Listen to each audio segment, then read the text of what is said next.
Getting hit multiple times coming out of that bike section. More drivers coming to blows.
Well, hello and good evening, everybody. Welcome back here to Slow Motion Broadcasting, and welcome back to the Xtreme Motorsports Ferrari Road Oval Challenge. This is run number 2 of this season, coming to you tonight from Barber. My name is Maunz. Alongside me in the commentary booth is Dylan Coyle.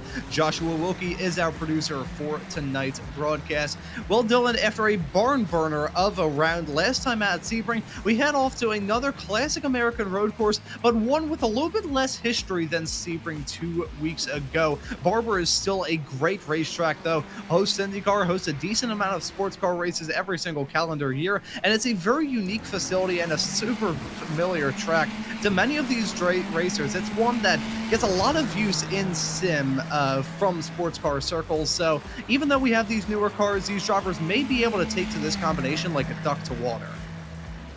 Yeah, good evening to everybody watching and tuning in on Slow Motion Broadcasting. Ron, I love Barber so much. Barber Motorsports Park is one of my favorite American road courses. It's got so much art and just interesting sculptures in the infield. Of course, if you know anything about Barber, you've got a lot of art in the park, and the Barber Vintage Motorsports Museum is also really fun, really interesting to go see. I know we have also had instances where some of the art gets involved on the racetrack. I don't think we're going to see much of that unless we see some wrecked cars early on the rundown into turn 1. Yeah, I'm keeping my fingers crossed that we aren't going to see any mannequins drop down onto the racetrack, although that would be preferable compared to any other art monuments maybe ending up on the track. If that big spider on the outside of the hairpin of turn number 5 crawls onto the racetrack, you're going to hear me shout like a little girl. But we're currently in the midst of practice right now, getting a good look to see these very talented racers here in the XMS world tackling these Ferrari challenge cars. Some of the newer cars added into the iRacing platform, ones that drivers are seeming to really enjoy. In that race 2 weeks ago at Sebring really proved it. Good racing in the 2 30-minute races that we had that day. The same order of operations here tonight, but these drivers still have to try and get used to these cars. It's a challenging car, this. I'm definitely a little bit biased there, considering that I don't have too much of a good track record on iRacing when it comes to sports cars, but these cars can really keep you on your toes more often than not. Yeah, 100%, Ron, and yeah, I don't think Georgina is going to be making an appearance at all tonight. The name of the mannequin that fell during the IndyCar race just a couple years ago. I think that was a year ago. I really don't remember all that well. But nonetheless, these drivers are going to look to make some more inroads this season in its race number 2 of the calendar. Of course, it's not just this race that we've got in terms of really cool racetracks, really cool backgrounds. Next week, or I should say in 2 weeks from now, the next race, it's going to be on an oval at Michigan International Speedway, then Le Mans, then Lucas Oil IRP. There's no shortage of excitement for this FROC series. Oh, absolutely not here in this championship. 7 rounds, 14 races, already have 2 in our rear view mirror, and a lot of great racing action to look forward to. And you'll be able to catch all of it on slow motion broadcasting between now all the way through to the season finale on December the 17th. And as we are rather early on in this show with qualifying just getting underway, do want to let you know that this series is supported by the SCCA Foundation. Visit them at www.sccafoundation.org to learn more. As a 10-year member now of the Sports Car Club of America, always love hearing about what the SCCA Foundation does, and I'm definitely a little bit biased there considering my background with the Sports Car Club of America. But with the drivers in their warm-up now, I think we'll take a quick glossary look at the championship point standings as they head their way off into the second round of this championship. Already have 2 races in our rear view mirror, though, and a reminder, folks, these drivers are scored based off of their overall finishing position in these races, not off of their class positions, so that will come in handy all throughout tonight and certainly in the weeks that come ahead. We'll start off with Pro, where Michelle Squires is your current championship points leader. She's off the back of racing in the real-life SCCA National Championship runoffs in a spec Miata car, and was your winner in race number 2 at Sebring just last time. Mike Dam is actually the opening race winner from this season, was able to get the job done in race 1 and also picked up the pole in that race as well. He's only 2 behind Squire, P2 in the pro standings. Robert Schwenkler, Zach Deleva, and Brock Morris round at your top 5 in the pro category. We'll take a look now at the AM class, where things have really been intriguing there. Chester Guidry is your current top runner in that category. Aaron Sunday slotted in P2. Jeff Jacobs and Bobby Childs, 2 of the series admins here in the XMS world, slotted in P3 and P4. Mike Mann rounds at your top 5 in the AM category. Still very close on in the early stages of this season. That's how it's looking over there. And we'll take a quick glossary look at the silver class as well, and let you know that Jake Mackey, a driver who I first got acclimatized to in the Xtreme Motorsports IndyCar Championship Series this past spring, in fact, he was rather quick in that series and holds on to a nice points lead in the silver category. Sean Mulholland slotted in P2. It's Casey Knight in third, Tom Jenkins in fourth, with Robert Brist rounding out your silver field as it stands currently. So that's how it looks in the championship point standings as we head off into the third and fourth races of this season. But Dylan, we have got a qualifying session to take a look at now. These drivers setting their first times in a couple of moments from now. Yeah, we most certainly do have an intriguing championship battle on our hands, not specifically because of the amount of races that have gone past so far. It's because I feel like we've got a very solid field of drivers across not just the pro category, but also the AM and silver classes as well. A fairly light silver category tonight. Something to note is that these drivers, they don't get points based off of their positions on the each category and each class in particular, but they get positions and points based on their overall finish. So that is something important to note and to keep track of as tonight unfolds. Yeah, certainly going to be keeping tabs on that tonight, keeping tabs on it through the entirety of this season, but keeping tabs on the times that these drivers have already put on the board. Here's your provisional pole sitter as it stands currently. It's Kevin Carlisle at a 122.151, licking the stamp and sending it off into the downhill hairpin of turn number 5. Real tough corner to try and nail down with a super tricky braking zone and a rather tough exit as well, where you're still turning and dealing with some bumps coming out of it, despite the fact this track is somewhat newer in the grand scheme of things in American motorsports. First opened back in 2003, if my memory serves me correctly. This is still the original asphalt for this facility, so it is a little bit choppy at certain points in time. You got these curbs on the inside, which are certainly going to be a challenge, but compared to Sebring last time at Dillon, this track is going to feel about as smooth as a baby's bottom. Yeah, this track is definitely going to feel and race a lot differently than Sebring did. Of course, Sebring is as rough as a race surface as they come. With Barber, it's got a lot of character, though, in the elevation changes. It almost feels like you're racing on a roller coaster the entire way. There's barely a corner that doesn't have to deal with an uphill or downhill kind of turn. Of course, you see turn 1, that left-hand downward spiral, and then you just keep going up the track, down the track, all the way through. It's exciting to watch. It's exhausting to drive. Oh, it is a super, super tough racetrack. This both in real life and in this sim. I said in my open that gets a lot of use in sports car circles, but I mainly just say that in reference to the XMS side of things. I used to do race control, which we'll be touching on in a couple of moments once we move off into a very special guest for the pre-race interview here today. And but this is a sort of racetrack where, outside of a couple of series here and there who kind of love this track, and frankly, this is sort of racetrack where I'm trying to think of the best way that I can really sum it up. It's like a weird food combination in a sense. This sounds terrible, but hear me out here. It's like pineapple on pizza in an odd sense. Did you just hate on pineapple on pizza? No, I didn't say anything about pineapple on pizza. Hear me out here. The way I can describe it, it's like pineapple on pizza. There are some people who will completely discount this track right off the back without ever having tried it, but there's other people who have tried it and say that they absolutely adore it. Now, I'm not saying anything about pineapple pizza. I'm just saying this is a sort of racetrack where you develop some assumptions before you even get the opportunity to turn a lap around this place, that can stick out. I really did jump the gun there on assuming your hatred for pineapple pizza.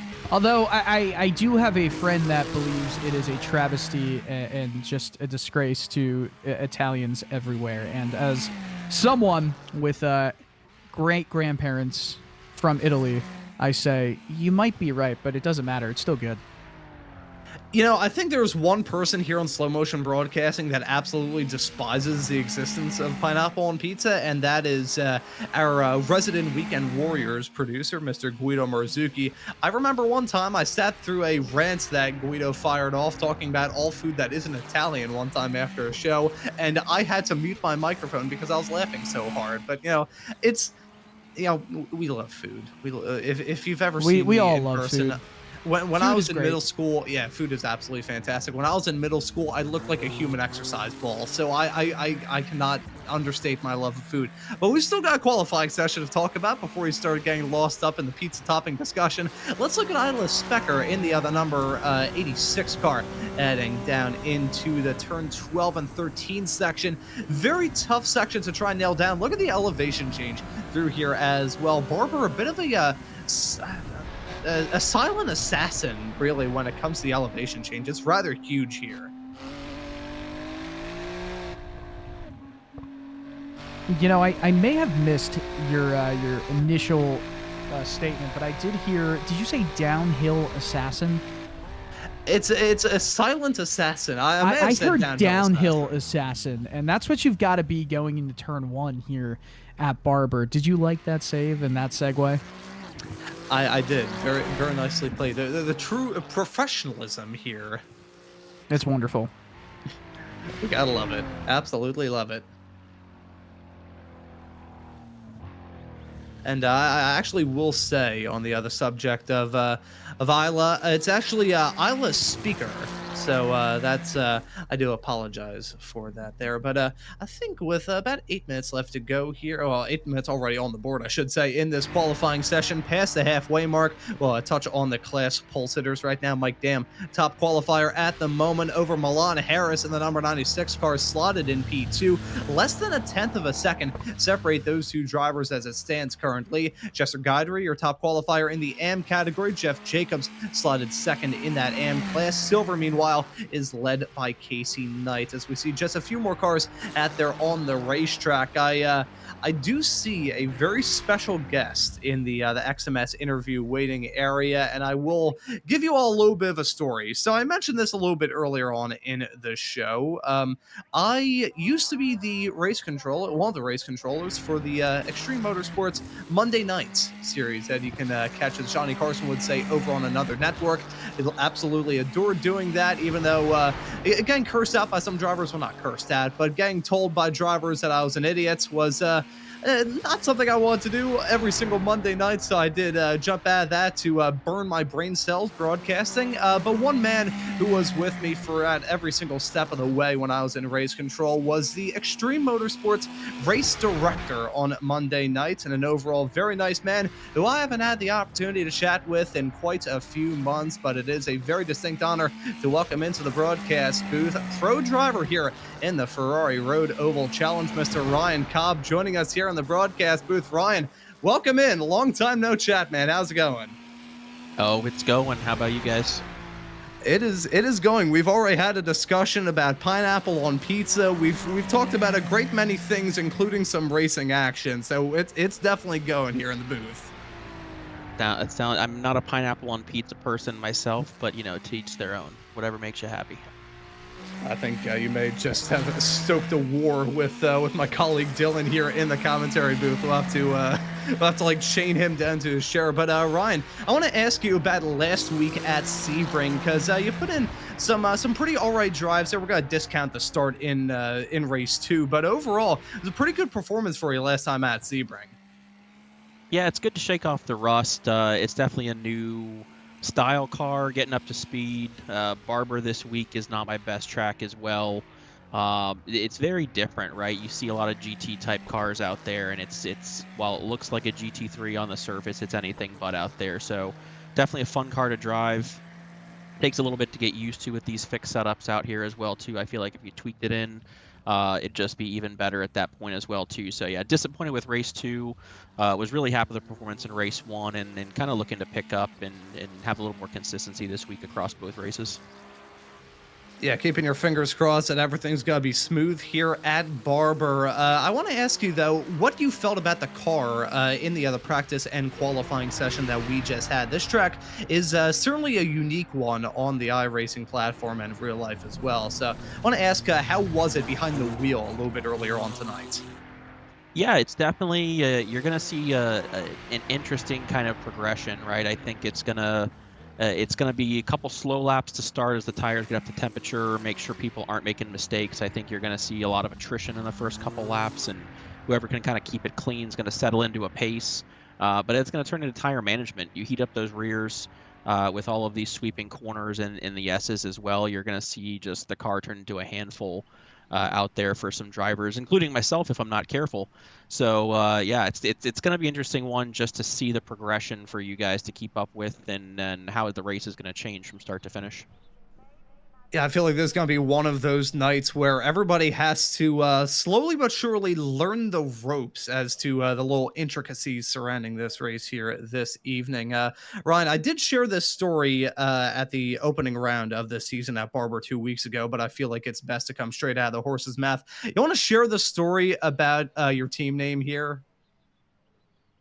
Oh, what is it? Pack up and pair up performance, I think it is now. We opened it up, right? So obviously getting out there and kicking the tires with these guys out there after officiating them for almost a decade now. It's really fun. Obviously, with a family now and everything, I don't have time to get out there and build setups myself. So getting out to a fixed setup series, little even playing field. Um, it's just a lot of good fun, and we've been kind of going back and forth. I feel like people have been banking up for 8 to 10 years now, and I'm surprised I just didn't get completely rammed off the track out there with no live race steward. So we'll still keep the fingers crossed out there. But yeah, we open it up to a poll for everybody, just a little fun with some names, and we let the rest of the league name, and Poo Poo Performance is how race 2 went for sure. So we're keeping up with that out here this evening, and hoping for some anything but Poo Poo Performance tonight. So. Yeah, hoping not to have a poo-poo night here at Barber, and I gotta say though, poo-poo performance. It's maybe it's just down to the fact that hearing you say like GT3's pack up and pair up is still burned into my head, but just absolutely fantastic with the the inner workings there for the team name. I think I actually voted in that poll too. I set the bar low, if we're being completely honest. Anything higher than Poo Poo Performance, I'm just overshooting the expectations. So we're kind of running on back marker F1 expectation at this point, and anytime I can get a top 5 or top 10, it's a good day. So. I mean, you got to take the wins when they are allotted. But Ryan, we're about to head off into the first race. We'll let you give any thanks or shout outs before we let you go on with tonight's show. Yeah, no, just shouting out the league out here. Ricmotech as always, Xtreme, XMS out here. Jeff for letting me get out and kick the tires, and just everyone out there for not running me off track in race 1 and 2 out there. So looking forward to a good one. Not going to be fast, so don't focus on me too much there. You're going to see me hopefully picking off spots as people spin off track, and keeping it steady. That's the main goal for tonight. Yeah, and keeping our fingers crossed, and we'll keep it. We'll keep it the jinx away from you here today. That will certainly be our agenda here in the booth. Give me some good voodoo out there. We'll keep the falling anvils away from you, Ryan. But hey, good luck in the race. Awesome to have a chat with you, man. It was once again an honor to be in race control with you for as long as I was, and good luck in the racing here tonight. Absolutely, thank you so much. And that right there was Mr. Ryan Cobb. And now we have got a starting grid to take a look at here tonight. We'll go through this at a rather leisurely pace just because we have a full pace lap. Mike Dam will start this race from the pole position. Milan Harris will join him on the front row. Gavin Carlisle will start this race in third next to John Kroom, making his season debut in fourth. Chris Thorman will start this race in P5. Isla Speaker will start in sixth. It's going to be Chester Guidry and Jeff Jacobs making up an all-am row number 4. Casey Knight, our silver pole sitter, will start this race in ninth, with Brock Morris rounding out your top 10. Keith Stein will start in row number 6 and 11th, with Ryan Cobb alongside in 12th position. Aaron Sunday will start from 13th in that AM class category, while Neil Weston will be alongside him. Joe Nagy, Mike Mann in row 8, while Tom Jenkins, Bobby Childs, and Jake Mackey, your 19 car starting field here at Barber. So 19 drivers set to tackle 2 30-minute long races here this evening for rounds number 3 and 4 of this season. I want to let you all know that if you are enjoying this action, happy to hit that subscribe button and the notification bell so you never miss out on any of the racing action. But it's going to be Mike Dam starting in a familiar spot, second race in a row, I should say, that he started from the pole here in the Ferrari Road Oval Challenge. Dam seems to be very, very quick. We'll have to see how it's going to shake out for him in the second race, because he certainly flexed his muscles in race 1 at Sebring. Oh yeah, 100%. Mike Dam.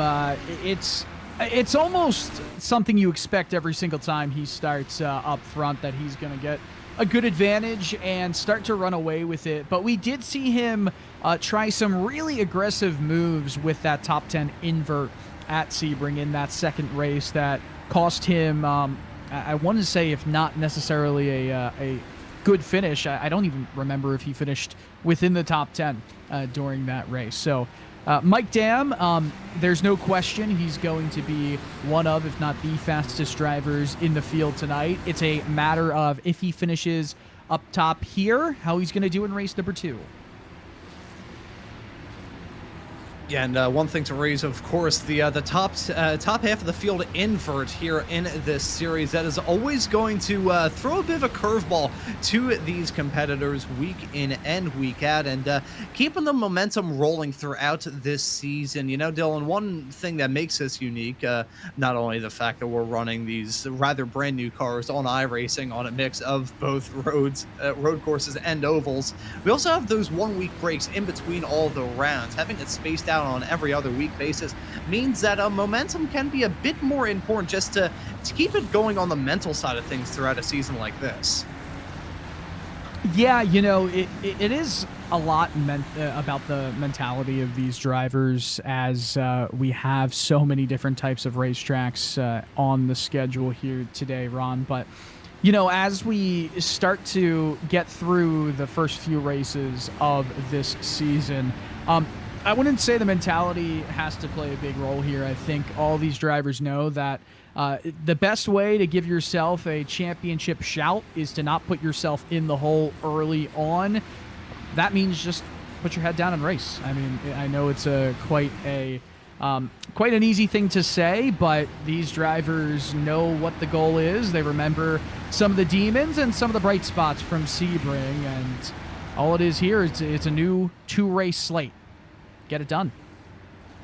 It's another day, another batch of 2 races for these drivers to really impress in the opening stages of this season here for the FROC series presented by Xtreme Motorsports. Here for the start of race number 1 here at Barber Motorsports Park. That pace car's down pit lane. That starter has that green flag in hand, waiting for it to fly here at Barber, which it is now, and the drivers are on their way. Pretty smooth start for everybody. Even keels, they head their way down off into 1 and 2. But sweeping around the outside off through the first turn is Milan Harris. Gonna jump into the race lead over Mike Dam in P2. Kevin Carlisle gonna be next to maybe try and pass, as Carlisle is down the inside of Dam as they careen their way out of 3 through the kink of 4 over the crest and down into 5 in just a couple of moments time. Extreme start from Harris. Not a great start from Dam. Now feeling some pressure from John Kroom right behind. Kroom sent it in there on that turn 5 hairpin and is now side by side with Mike Dam at the moment. These two drivers are fighting very hard in the early going. Dam trying to avoid another loss of position, still side by side through the corkscrew. You can't go through there too wide, and very quickly Dam takes P3 back away, but not a good start for him at all from P1 to P3. And a somewhat unfamiliar position for Mike Dam to find himself in as well. After a dream start last time at Sebring with some chaos a little bit farther behind, he's now on that hot seat. He's going to have to make up the moves. He's going to be the one that has to flex his muscles throughout this race to try and cut his way through the field like a hot knife through butter and jump from 3rd all the way up into that race lead once again. A big gap right now between himself and Kevin Carlisle, who's right on the tail of Milan Harris as we complete this first lap. It's Harris over Carlisle, over Dam, over Kroom, over Chris Thorman, slotted in P5. Chester Guidry, your leader in the AM category right now, currently involved in the battle with himself. And Casey Knight, your current silver leader in the number 36 machine. One interesting thing to raise from the race last time out at Sebring, the only class that had the exact same winner in both races was AM. And it was Chester Guidry. He's the only driver with 2 wins up to this point in the season and keeping on that running form of the number 1 car. Yeah, Chester Guidry right now up 6/10 over his counterpart, Jeff Jacobs, running first and second in the M class, 8th and 9th overall. You see that battle from the onboard of Brock Morris, trying to right now chase Keith Stein. They swapped positions after the start of the race. Stein started in 11th, while Brock Morris started P10. These two drivers, though, and the rest of them behind, they've got quite a ways to go to get to the other pro class drivers, because 7th, 8th, and 9th all taken up by both silver and M-class drivers. Yeah, and that interclass dynamic always rather intriguing in a series like this. You know, we cover another series here on Slow Motion Broadcasting, that of course being the Weekend Warriors, where you've got different racers from different backgrounds and different classes racing with each other for overall position and overall points as well. A reminder, folks, these drivers scored based off their overall finishing position, not based off their class spot. So P7 will mean exactly the same to a pro racer as it would to your current P7 runner, your silver class leader of Casey Knight, or as it would to your current AM leader running right behind of Chester Guidry. This battle for the podium, though, still what we've got our attention on. It's Milan Harris, Kevin Carmichael, and Mike Dam spread across the track like butter on a piece of warm bread. About a half a second separated all of them a few moments ago, but Kevin Carmichael getting very close to the back of Milan Harris as they had their way off through turns number 7, 8, and 9. Yeah, these two are neck and neck. Just a few car lengths separates them, and Mike Dam is just on the prowl. They have all broken away to around 1.6 seconds in front of John Kroom in 4th place. Top 3 starting to break away from the rest of the pack here. Yeah, so as we see those racers start to drive off into the sunset, still very early on into this first race of the evening. 4 minutes already in our rearview mirror, about 26 left to go for these competitors, and so plenty of opportunities to make or break your race. And quick little run through on the screen that we've got right now. If you see those gaps and those numbers down in the yellow color, that is less than a second, but over a half. And then when it goes down into that amber color, you've got yourself less than a half a second between those competitors. Milan Harris and Kevin Carlisle right around that gap right now, teetering back and forth, as Jake Mackey actually making the call to come down pit lane after winning race number 2 in the silver category last time at Sebring. He's gone off to a poor start here, trundling down the pits. Not sure if there's damage on that race car. Didn't see a meatball flag. Not sure what the deal is here for Jake Mackey. Doesn't look like that car is wounded. I wonder if he maybe underfueled it slightly. Oh, there's the damage. Yeah, that's there's some contact right there between Mackey and that, couldn't quite see, was that in P17, Bobby Childs?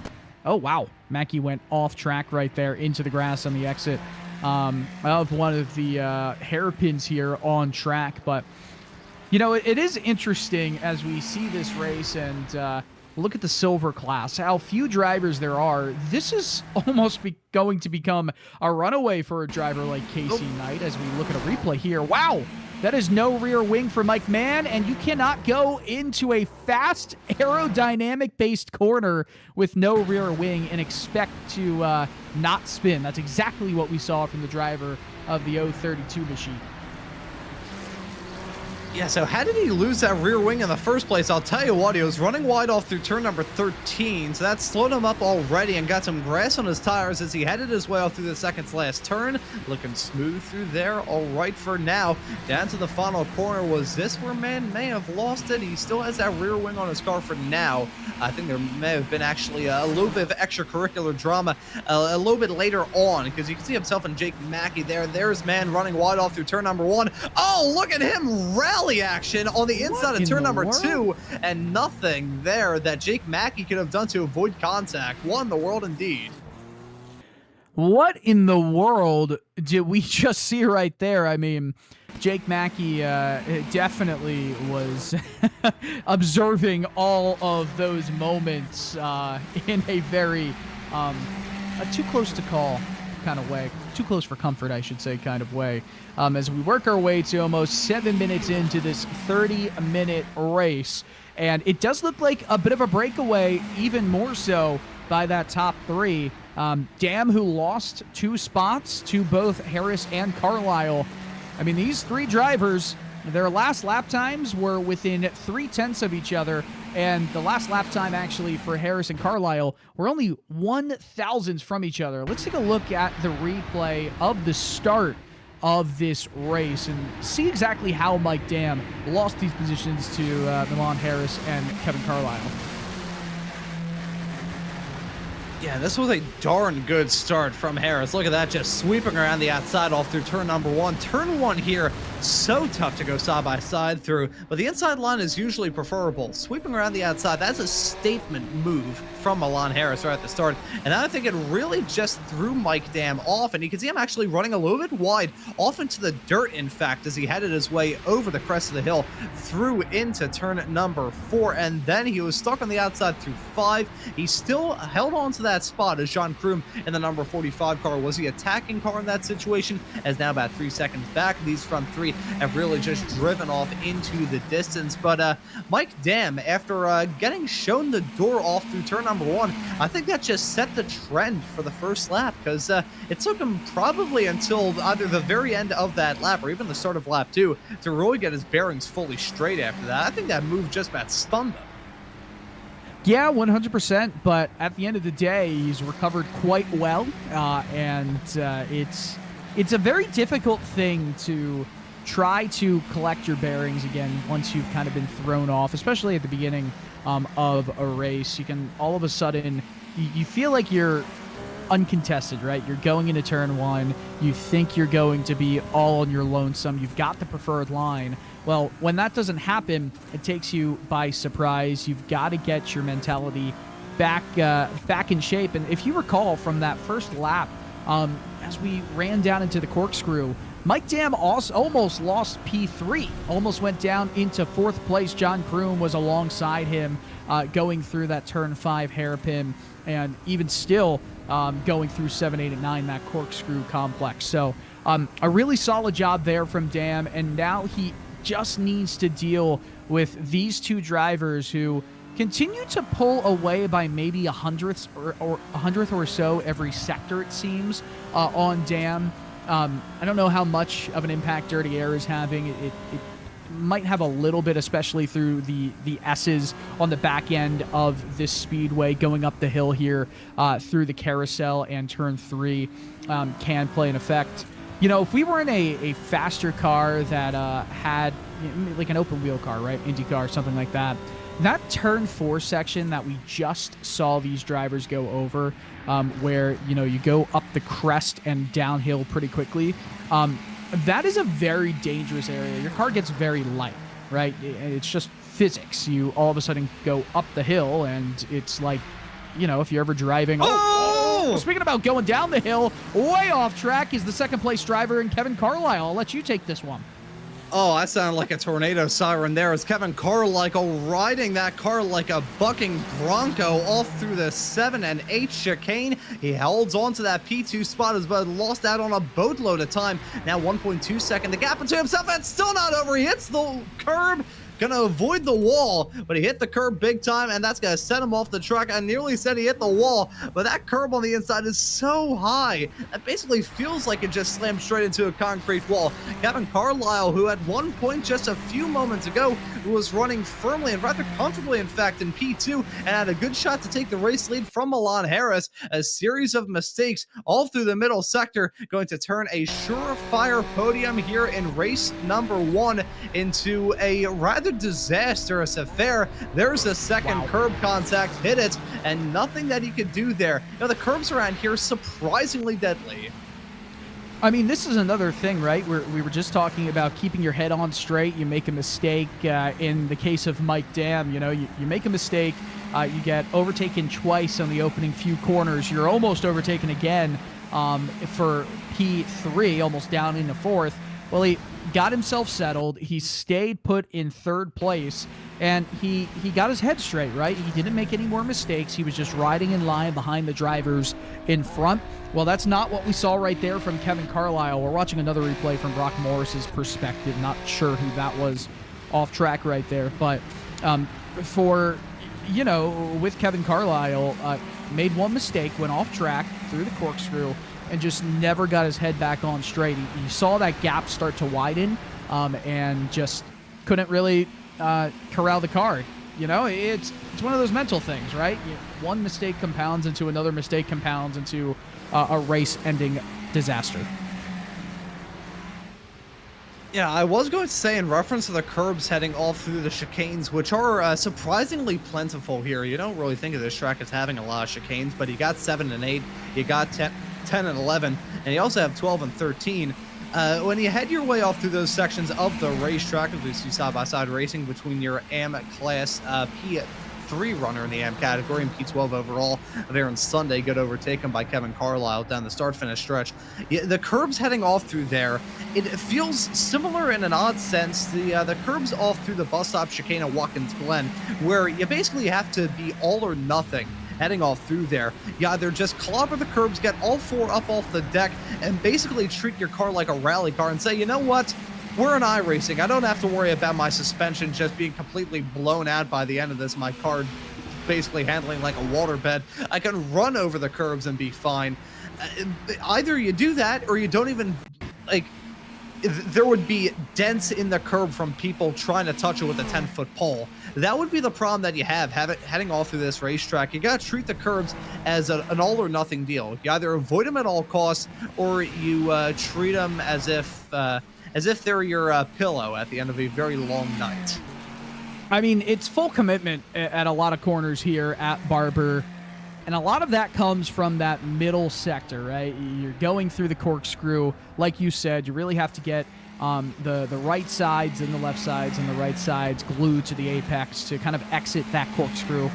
But it's not only that 7, 8, 9 section that you need full commitment on. I'd say even scarier than that is the 10, 11, and then 12 and 13 complex, because you can't go through there too wide.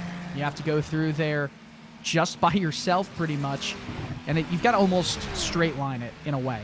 You obviously can't straight line it. We've seen what happens if you do straight line it. You go off track, but you've got to try and cut down how much angle you're putting into the wheel, putting into your steering right there. That's a perfect example of it. You need those left sides to enter on the curb, right sides as well, kind of exiting off the curb. And that, I mean, that's at the end of the day, that's what you need to do here at Barber to be fast. It's that full commitment. And like you said, it is similar to the bus stop at Watkins Glen. Full commitment is needed there. Full commitment is needed here. It's what makes it fun.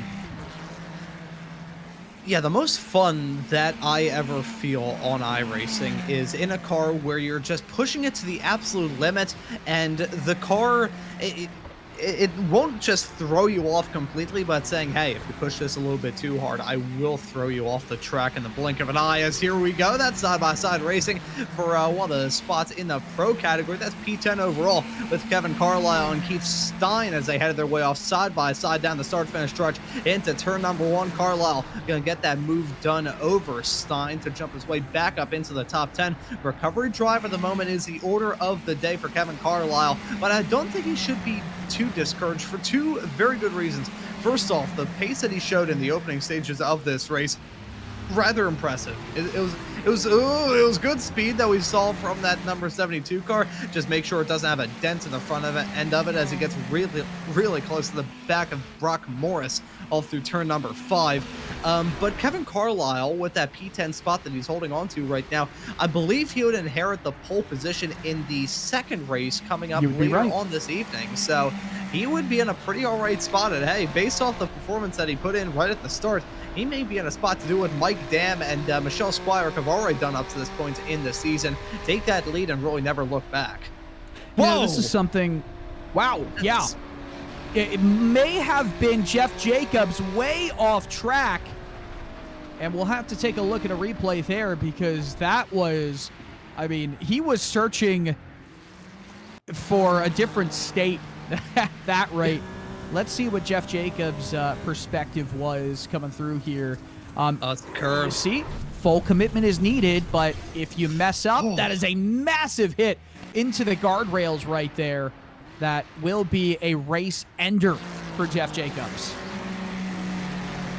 Yeah, and once again, the curb on the inside, turn number 12 strikes, and unfortunately here, it strikes the series admin, and he strikes the wall. That's a huge hit there. Massive. I'm always surprised about the fact that they still, that's pretty much the exact same barrier arrangement that they have in real life to this very day. I think it was Pietro Fittipaldi who went off there in the IndyCar race a couple of seasons ago. I think he was sent off the track in a rather odd moment. I'm trying to remember whether it was him or Pato Ward that went off the track through there, but that section's still super tough, especially in an open wheel car. I mean, usually when it comes to cars and their relationship with curbs, the sports cars are usually the ones that do well. If the sports cars are rejecting the curbs around here basically got to be just a general race car poison. It's like race car anthrax. I think it was Stingray Rob who had a mistake into the barriers, or at least close to it. I'm not exactly sure who it was, but from recent memory, it's either Stingray Rob or Pato Award, but I think it was Rob, Stingray Rob, that had that mistake that led to the barrier collision. But nonetheless, yeah, the Armco barriers can be quite difficult to deal with if you are an open wheel driver. Of course, a driver of any bit of, any discipline that wrecks into an Armco barrier is not going to have a fun time. But I mean, we've seen what happens when it can go very wrong in the case of something like Romain Grosjean, right? You get that car stuck in between the gaps in that barrier there. But nonetheless, it's iRacing, so no safety vehicles are needed when a car wrecks into the barrier there.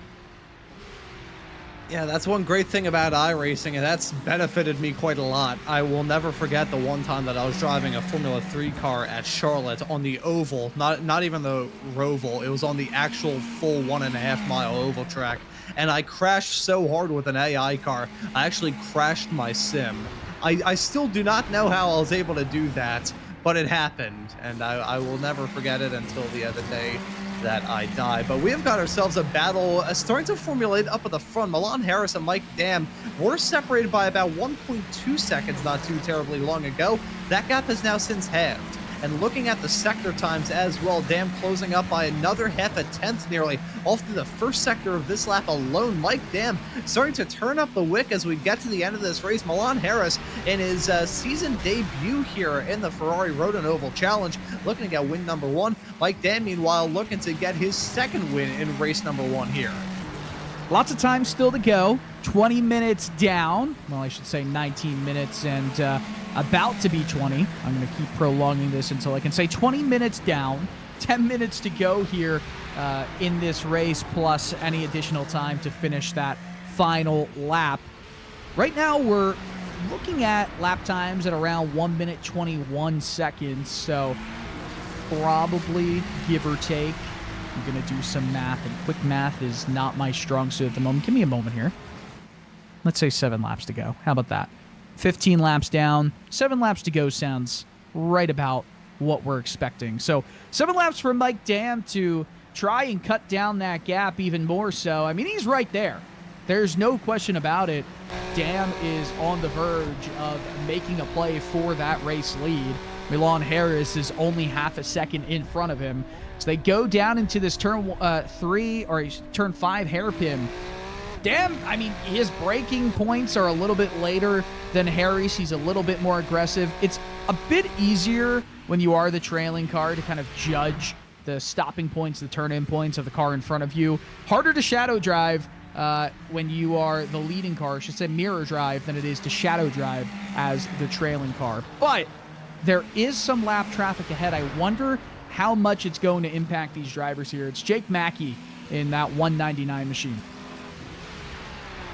Yeah, and Mackey not too terribly far in front of these racers. You can see that gap. It's that can go in the blink of an eye, frankly. So once that lap car does get involved in it, Mackey got to try and do everything in his power to let those racers by as quickly and efficiently as he possibly can. He may, in fact, do it. Hang on to the start-finish straightaway, which he will. I was just going to say, very few positions around this racetrack where lap traffic can get dealt with in an efficient and effective way that helps both the driver doing the lapping and the driver getting lapped really around this track.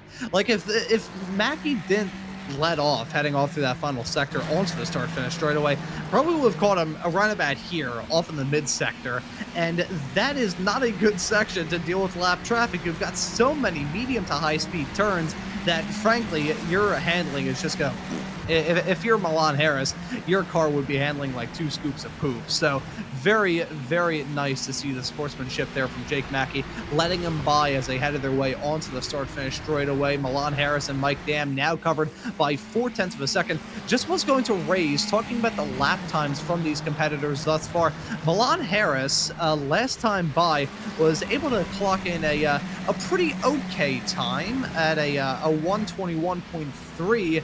That's not too bad, but compared to some of the lap times before, it is definitely a bit of a drop-off. I mean, looking at Milan Harris's lap times in the other laps before then, there's the likes of a 120.9, a 121.2, a 121.0. A 120.9 is actually his fastest lap of the race, and it was set only on lap 12. But look at Mike Dam. He's been able to set in some very good lap times, holds on to the fastest lap of the race as it stands currently. And although he did that a little bit earlier on than his main rival, he's just been a bit more consistent when it comes to the lap times. I think there may be a little bit of a discrepancy here when it comes to these drivers' pace. I think there's certain parts where Mike Dam feels so good, other parts where Milan Harris may actually have the upper hand. Yeah, I feel like Milan Harris right here is just trying to hold on, right? There's 6 minutes and some change to go in this race. Mike Dam is just a lunge away from making a move work. There's nothing left for Dam to have to crawl back except one good area, one good shot to, as they say, from the Honey Badger, to lick the stamp and send it.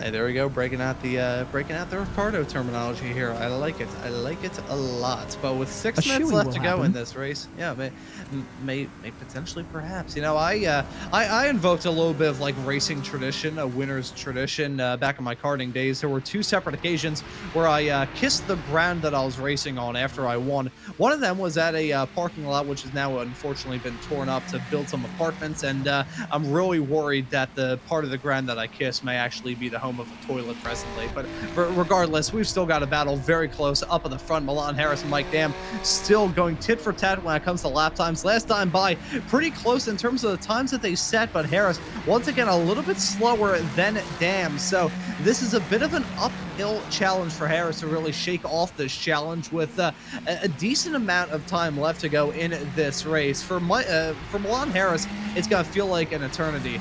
For Mike Dam, it's gonna feel like no time at all. That's a wonderful dichotomy when it comes to a battle up in the front right towards the end of the race. For the driver that's getting challenged, these final 5 minutes are gonna feel like torture. For the driver right behind of Dam, it's gonna feel like a quick round of golf. That is a fantastic point that you bring up right there.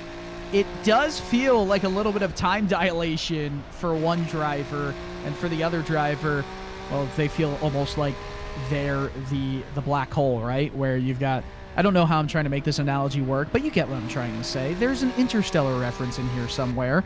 The 16 car, though, or the 16th place driver of Jake Mackey, is definitely in the range of affecting Milan Harris here with that bit of dirty air. As Thorman goes down pit road, he is all the way back down in 15th place in the pro category. Must be some sort of issue for him in that number 60 Ferrari 296 machine. But we've got 4 minutes to go. This race is really starting to reach its crescendo here. Yeah, it's getting close. These drivers looking to peak at the right time and get the 3rd win from the season. For Harris, it would be his first. For Dam, it would be his second. And with Michelle Squire not here this week after the SCCA National Championship runoffs, is going to be a good points day if you are Mike Dam. Do want to touch on the other P10 spot, because that of course would be the reversing pole for race number 2. That's currently being held by Ryan Cobb as it stands presently, so I think that may be a good stroke of luck for him. Hey, he came into the booth at the right time, I suppose. Chester Guidry, meanwhile, feeling a little bit of pressure right behind. That's Kevin Carlisle, still looking to make up some moves in the number 72 machine. We saw him running in P2 not too long ago. Lots of twos there in the span of about 2 sentences, in fact, but Carlisle showed a lot of pace in the early stages. Unfortunate for him, that series of mistakes, in fact, in the span of about 30 seconds many laps ago, really hurt his chances of doing well in this race, but has a good chance to do both damage limitation and break his way back up into the overall top 5, which, considering the adversity he's gone through, that'd be a very good result indeed. Oh, he took a little bit of a lunge right there around the final set of corners. Now trying to make a look down the outside, setting up a move to the inside here in turn 16. Did not work out for him, but if you are Carlisle, you're very hungry to get into the top 5 after how that race should have gone and how it actually did go. But Chester Guidry, I mean, you know, it's all overall positions that leads to specific points being gained or lost. It does not matter where you finish in class. Chester Guidry, oh, look at that. Aaron Sunday with a mistake goes outside the top 10. Massive for implications going into race 2. Remember, it's a top 10 reset. If you're 11th, you start 11th. If you're 10th, you start 1st. Yeah, so certainly a very topsy-turvy in this battle, but there was the curb whack from Aaron Sunday, and a nice move there from Ryan Cobb, picking up the pieces as they head their way out of turn number 11 onto that back straightaway. Cobb picks up the pieces at the right time, jumps his way up into that P10 spot, but as much as he's got Joe Nagy right in front, he would really do himself, wouldn't do himself a whole lot of harm in the process of getting that move done. We'll get some more points here in this race. I would still start on the front row for race number 2, but I think Ryan Cobb wants to hold on to that spot, but I wonder if it'll be him battling Nagy or maybe Sunday battling him. That'll be the storyline that we keep tabs on coming time for the end of this race. This battle, meanwhile, for P5 overall between your current AM leader of Chester Guidry and your P5 runner in the pro category, P6 overall of Kevin Carlisle, still going to be intense as we run up to the very end. And that car a little bit farther up the road, I believe, is a lap car, so that's not going to affect it too much. I think that may have been Chris Thorman, who we saw come down pit lane not too long ago. He was actually in for a black flag. Hearing from our producer, Mr. Joshua Wilkie, it's actually Jeff Jacobs, as here comes a dive from Carlisle down off into turn number 5. They touch and bang wheels, heading off through the hairpin, and now it's a drag race. Carlisle got to look to try and jump into the spot. Guidry has a cushion to work with, but it's not the biggest in the world compared to himself and Aaron Sunday a little bit farther behind him. He gives up that spot. He's got to say, you know what? I'm fine. I'm good. I don't have to worry about this too much. Meanwhile, it's going to be close at the end of this race. Milan Harris going to see the white flag now with about a 0.6 of a second gap to himself and Mike Dam in P2. This battle for the race win has been a little bit stagnant over the past couple of laps, but Harris has one more lap to try and defend. Yeah, really solid job from Milan Harris to keep that P1 position as we get that white flag in the air. Mike Dam is still within a shout of competing for this race lead. Will go right in line, takes a little half car width peek down to the inside through the turn 5 hairpin. I think he did close in a little bit as we cross through 6, but it's going to have to take some full commitment in the final couple of corners to get a move done for this race lead, or a mistake from Harris.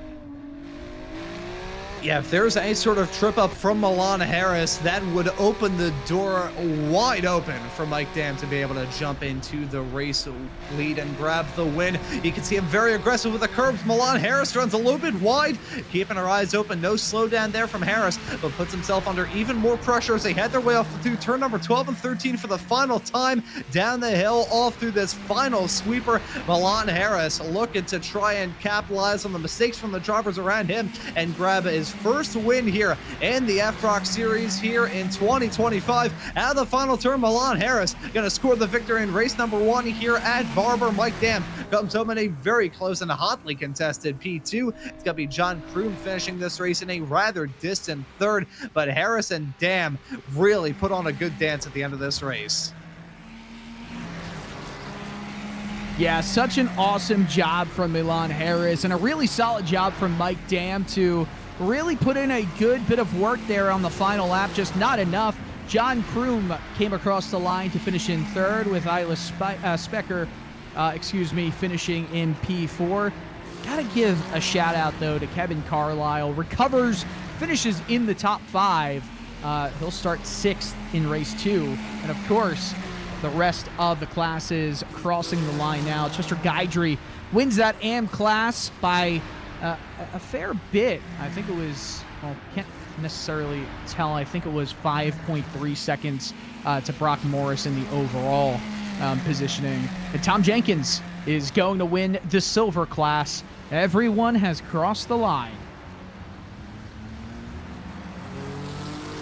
For the first time this season, Milan Harris going to get the job done. Silver won by Tom Jenkins. That'll be his first win in the silver category, and keeping the streak going in the AM class for Chester Guidry. That's now 3 wins in 3 races in that AM class, and another rather comfortable drive in that category as well. Do have a little bit of a warm-up though here in between the races, and as we look ahead into race number 2, we'll touch on the results here to let you know how it all shook out at the end of race number 1 here this evening. Run through it all for race 1 at Barber. Milan Harris gets the job done here today. That Rockefeller Racing car, very, very driven. You can see the other photo right there at the bottom. Just yeah, that's funny. I like that. We'll keep that on and maybe give a reload after we look through all these results. Mike Dam comes home in a very close P2. Credit where all credit is most certainly due to Mike Dam after dropping back in the early stages of that race. To come home in second is a rather strong drive indeed. And speaking of a strong drive, it's a P3 result for John Kroom in his first race here in this series. Well done to that number 45 driver to walk away with the podium. And speaking of walk away, I think Milan Harris's photo has now walked away. Isla Speaker going to finish in P4. Kevin Carlisle is classed in 5th. Chester Guidry, as I said a few moments ago, 3 for 3 now with the wins in the AM category. Will finish this race in P6 overall. Brock Morris in 7th. Keith Stein in 8th. Joe Nagy in 9th. Ryan Cobb rounds out your top 10 and will very likely inherit the race 2 pole position as a result. Yeah, really solid job from pretty much everyone there, with the rest of this field. And Aaron Sunday just finished outside. Oh, man, it's a shame to finish at 11th in a format like this with the inversion, is it not? Yeah, it's a bit of a kick in the shins more than anything. You're like, yeah, dang it. It's like I could have started from the pole. Instead, I'm going to start like 5 rows back. Oh, 100%. And we only have a 3 minutes or 5 minute total, 3 minute remaining warm-up session before we do get the grid for race number 2. It's the same format, 30-minute race, probably going to be in that 22-lap realm once again. However, the biggest thing to note is that top 10 inversion, like we've been referring to through a lot of the race here tonight. My biggest question is, will Mike Dam be able to make up a ton of positions in this race? Because I'll be quite honest with you, he's been fantastic when he doesn't have much competition after the first lap. But I don't know if we've seen Mike Dam make continuous moves in the first 3 races of this season. I don't know if we've seen him have to dice his way through the field other than just being fast overall, starting up front, and of course had those errors at Sebring in race number 2.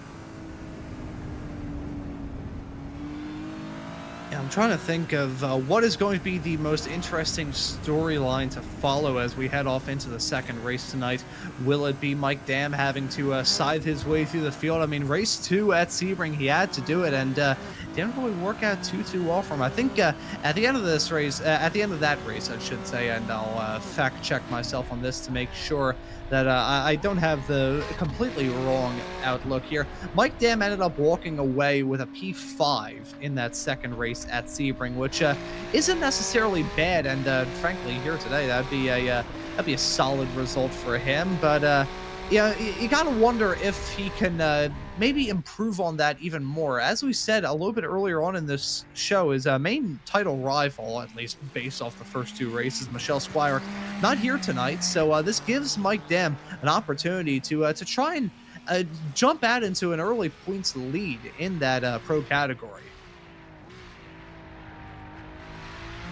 Yeah, you know, that is an interesting thing with Michelle Squirick not being in the lineup tonight. Very difficult for, you know, to compete in a full season format without making all of the races. And when you miss 2 races, that's obviously going to be even more detrimental for her championship hopes.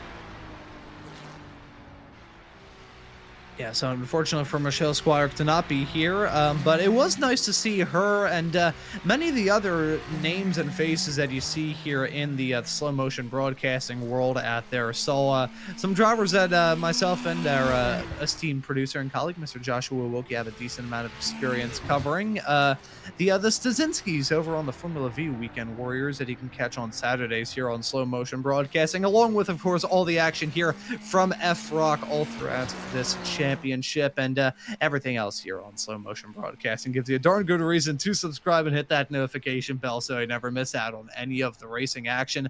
With only a couple of moments left to go here in this warm-up session before we can look ahead to see this race that lies ahead to round off this evening here at Barber Motorsports Park. We'll take a look at that starting grid in just a couple of moments time. Those spiders on that Coca-Cola banner kind of freak me out, but regardless, Ryan Cobb will start this race from the pole position. Joe Nagy going to join him on the front row. It will be Keith Stein starting this race in third next to Brock Morris in fourth. Chester Guidry, our M winner in all 3 of the races thus far this season, got to look to make it 4 for 4 starting this race in P5. It'll be Kevin Carlisle starting this race in 6th. Isla Speaker will be starting alongside John Kroom. Mike Dam and Milan Harris, your top 2 in the first race of the evening, will round out your top 10. Aaron Sunday will start in P11 with Neil Weston starting in P12. In row 7, Tom Jenkins alongside Casey Knight, Jake Mackey, and Jeff Jacobs in row 8. Chris Thorman, Mike Mann, Bobby Childs, your 19-car field. From 11th on down the 19th, it's the same drivers and the same starting grid as with race 1. And so that is your starting grid here for the second race of the day. This is going to be rather tense here, Dylan. I do want to raise, though, this was a discussion that I was going to bring up in race 1, but we didn't really have the opportunity to. It being the fall in the Northern Hemisphere, we do have some rather cold track temperatures to deal with, and that's most certainly the case. Looking at the moment, about 4 o'clock in the late afternoon here in sim time, that's 74 degrees Fahrenheit, and the track temperature only at 80 Fahrenheit, which, you know, that may be rather fine to walk on, but in terms of a racing surface, that is stone cold. Yeah, that racing surface right now, it's 78 degrees Fahrenheit. It's not that warm for most of these drivers to try and get those tires heated up on this pace lap. And as this race continues on, you know, it's not gonna lead to too much tire degradation. That's the other thing. It's a 30-minute race with sports cars, right? There's nothing to worry about where that's concerned. Yeah, I mean, unless these drivers were running on, like, Formula 1 tires, or just, like, these, like, if they were running tires made out of chewing gum, then we would have a problem. But I think they're going to be all right here today. Even with this track being a bit green, with only about 40% of the track being rubbered in from the looks of it here, it's still going to be rather, I think the coast will be clear when it comes to the tires. Other things, though, may be a bit more up in the air. Do you think Mike Dam's going to be able to climb up through the field? Ooh, now that's a good question that you raised there. I'm excited to see a show that he may put on, but I also think this turn 1's going to be calamity corner for a bunch of these drivers. We saw it at Sebring last week. We've seen the antsiness really play up in race number 2 there. I think we're going to see a little bit more of that in race 2 at Barber. I think that's a very good point that he raised there, Dylan. I mean, we look at race number 1. That's have a couple of incidents every now and then. The coast was rather clear for those competitors. So maybe here in race number 2 at Barber tonight, may get a bit more frenetic, a bit more chaotic, may have a bit more of that tow truck making its appearance here in race number 2 as that pace car down pit lane, the field now on the start-finish line about now as the green flag is out and we are racing once again here at Barber Motorsports Park as they head their way down into turn number 1. You called it Calamity Corner. Let's see if the Calamity is held. Side-by-side racing going on right behind, banging doors there for Kevin Carlisle and Chester Guidry. That's Ryan Cobb spinning off into the gravel off into 2. Wow, yeah, Calamity Corner for sure, and that is a mistake early on in this race as Ryan Cobb still holds on to the lead by just a couple of car lengths right there. Joe Nagy, though, wants to take that lead away, kind of got the elbows out there through the turn 5 hairpin as they storm down into the corkscrew. And I will correct myself and apologize. That was Keith Stein. That was actually off the track down into turn number 4. I apologize for the misstatement a little bit earlier on, but Ryan Cobb holding on to the race lead and looking to try and defend with everything that he's got. Joe Nagy running right behind Kevin Carlisle, though, once again getting off to a flyer of a start, even with it getting a bit hair-raising as he headed his way off through turn number 1 and 2 with that being and banging with himself and Chester Guidry. Yet again, flexing his muscles early on. He showed some pace in that first race, wants to try and keep it on the road this time as he goes for the dive off into turn number 14. Don't usually see a racer go for that. Kevin Carlisle getting the moves done off through the sweeper. Man, lap 1 done here at Barber, and it was quite the exciting ride, the exciting rodeo through the roller coaster here. Kevin Carlisle in P2. Could this be a bit of a redemption race, and could he leave this race with more points gained than anybody else, even with that early spin in that first race? Let's take a look at a replay here of an incident happening. Is this Carlisle with that? No, it's just Carlisle just excusing himself past the Canadian of Joe Nagy. What a move. Yeah, that was just, I mean, it wasn't like, oh my God, that's insane. That was just very, very well put together. That was some slick stuff as he headed his way off through turns number 14 and 15. Don't usually see a driver go for a move like that. That's a spinner. Multiple drivers spearing off the track as they head their way off through 7, 8, and 9. I think that was Isla Speaker spinning off the track in the number 86 car. Some more drivers may have followed in suit. It's broken out a bit of a gap with Mike Dam. Hey, we talked about him maybe going through the field, cutting it through like a hot knife through butter. He's already up in a P6. We think about Sebring last time out, ended the second race after starting in roughly the same spot. Oh, look at that! Once was good, make that twice. Kevin Carlisle does the same move that he did on Nagy, this time on Ryan Cobb, and instead for P2, it's now for the race lead. It may not be over, though. Ryan Cobb got to look to fight it back on the inside line, side by side, down into 1, and Carlisle gonna jump ahead in the braking zone. What a move, though, from Carlisle. Hey, look who's in P4. It's Milan Harris. He's moving up to P2, P3. There's some incidents happening. I didn't quite see it on screen, but a lot of drivers shuffling around very quickly, and all of a sudden, Harrison Carlisle second and first. It's like we never left. Whoa! Oh, elbows out. Oh, Chester Guidry going in for the dive of a century off into turn number 5. Not going to work out well for him. He still holds on to the lead in the AM category, but dropping down through the running order. Just had Joe Nagy and Milan Harris both get moves put on him. Look at Harris. We were thinking, okay, look at Mike Dam cutting his way through the field.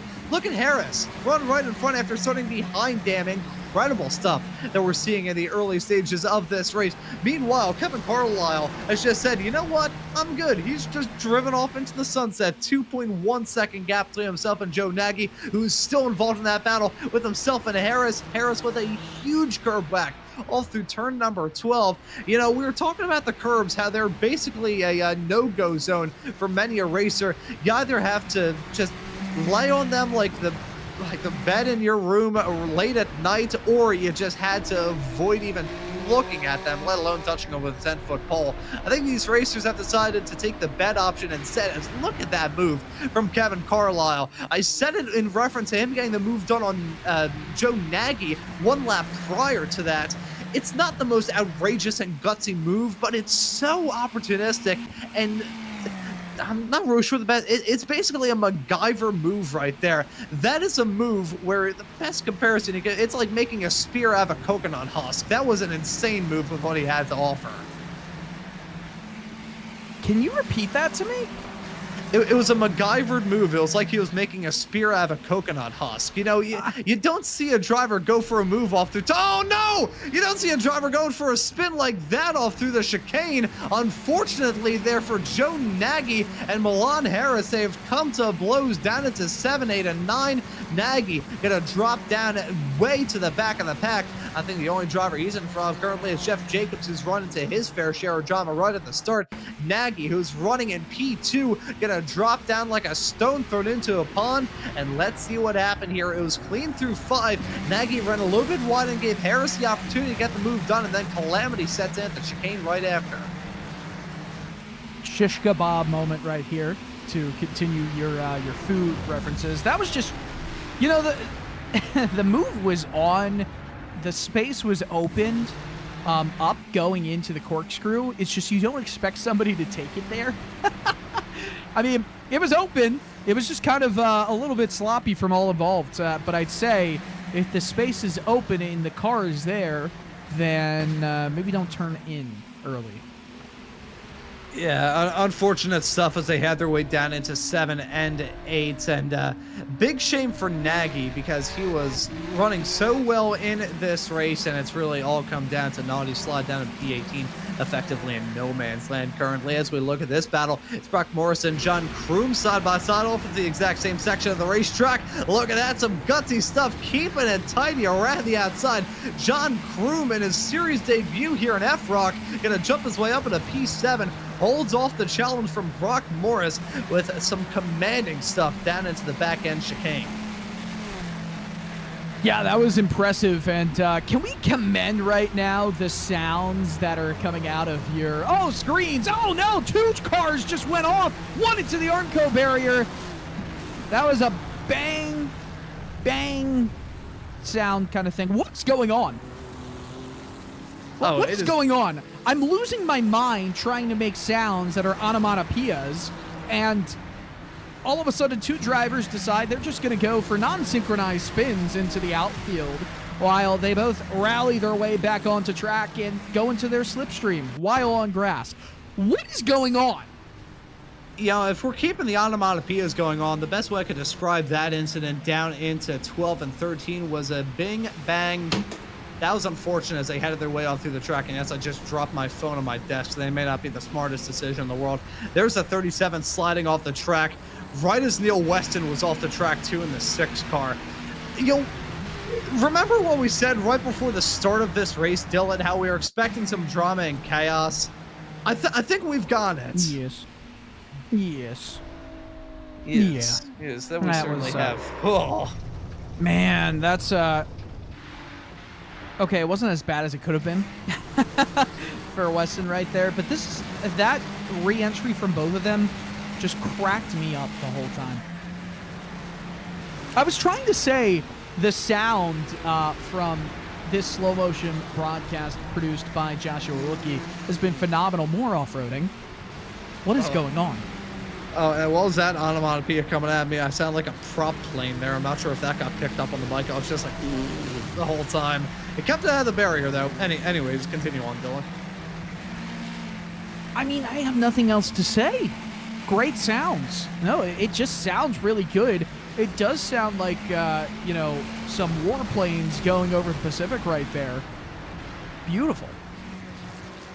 Yeah, these cars sound absolutely fantastic. I remember when the brand new Ferrari GT3 car, I guess it's is it the 293 that we have in Sim? 296. 296. There we go. So I was off by 3.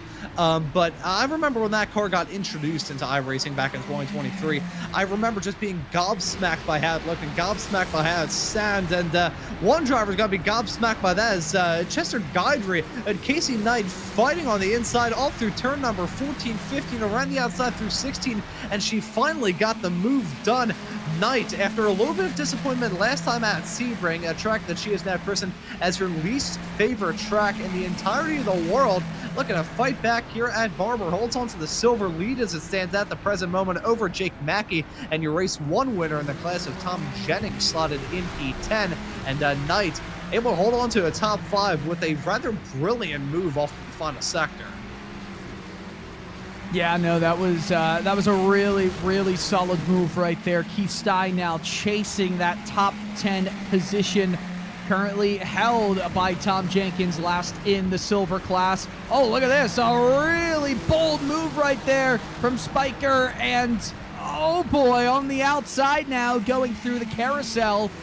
I don't know if they can go through side by side through turn 4. They do not do that at all. Remember, this car gets really light going up the hill right there. That run into the hairpin. Wow, really late on the brakes, both of them. I'd say more so it was Spectre that was early on the brakes. And once again, more positions being lost back there. Was that, well, not Milan Harris. Harris is just fast and trying to go a little bit faster. I was saying Mike Mann with more spots being lost. Looks like the Philadelphia Phillies colors tonight, and that's what the Phillies are going to probably do. Spin on the inside. Hello, darkness, my old friend. Mike Mann rejoining this race down in P17 with that half spin off through the museum section. There's Chris Thorman, a little bit of damage on that car as well. I feel like there are not a lot of clean race cars out there on the racetrack with how chaotic of a start it has been here at Barber Motorsports Park for race number 2 of the evening. Race 4 from the season. Milan Harris even having to chase the tail end of his own race car all through the final turn. We were talking about how Harris was on the comeback tour, and oh, how quickly that changed. I will say, though, we have got ourselves Mike Dam, who's put on a very rousing recovery, drive up 7 spots from where he started in this race. Not the hard charger, though. Casey Knight actually up 10 spots from where she started in this race. Incredible stuff there from your current silver leader. And a reminder, folks, although they are sectioned off in terms of class, that is marking off how many spots they have gained overall here this evening. But Mike Dam, despite the fact that he's made up the most amount of time, has a fast lap of the race, it's basically it's the same dance, both a different song this time, as it's now going to be him chasing Kevin Carlisle for the race win, it seems like, here in race number 2, compared to last time in race 1, when he was having to do the same thing with Milan Harris as his dance partner. Yeah, that's a really good point right here. You know, we saw Mike Dam with a lot of opportunities to make some aggressive lunges earlier on in race number 1. You know, he's not even close right here to Kevin Carlisle, but I think our question has been answered. Will Mike Dam be able to make his way through all of the traffic that he was going to have to face and deal with tonight? A resounding yes has been answered by the driver of the number 93 Ferrari right now. But he does have 3.5 seconds to go before he can catch up to Kevin Carlisle and maybe contend for the win of this race. So we'll have to see who's going to be able to get the win in the second race of the evening. Will Mike Dam get shut out of this race and finish second in the both of them? Or is he going to be able to get the job done? We'll just have to wait and see as we take a look at the start of the race here tonight as we follow Kevin Carlisle. Why don't I keep mispronouncing Kevin Carlisle in the number 72 car as he headed his way off into turn number 1 and 2 at the start of this race. You can see him in the midst of a battle with himself and Chester Guidry. There you can see noticeable contact being made side by side, and noticeable contact right in front as that was the 05 spinning off Keith Stein there as he speared off the track. Brock Morris and Stein were the ones that came to blows, and then Chester Guidry at his own fair share of battles. Guidry at this point already with 3 wins. He doesn't really have anything to lose, so he was going for the dives and going for the sends at the start of this race. So was Jeff Jacobs. Unfortunately for him, it didn't really work out. I think he had an incident a little bit later on in that first lap that dropped him back. I love how these cars are all painted to be like IROC vehicles. You know, and it's of course FROC and not what you like to call it. I've corrected myself. I was calling it FROC last week. FROC sounds funnier, but FROC is the official terminology. Oh, for sure, for sure. Nonetheless, oh, look at this aggressive move right here. Tom Jenkins trying to hold on to position here and does so quite admirably. Who turned the lights off, by the way?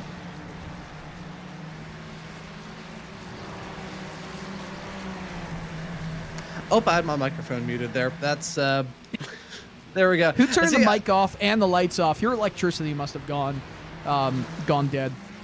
No, yeah, I gotta say, good streak of my power not dying here. Last time that happened, it fried my PC and my monitor in one shot as we have got ourselves a good battle here. That's Ryan Cobb trying to defend from Casey Knight, but Knight down the inside off into turn number 1. Gonna get the job done to jump her way up into the podium. This is a brilliant drive that we're seeing from Casey Knight. Fantastic stuff here in the 36.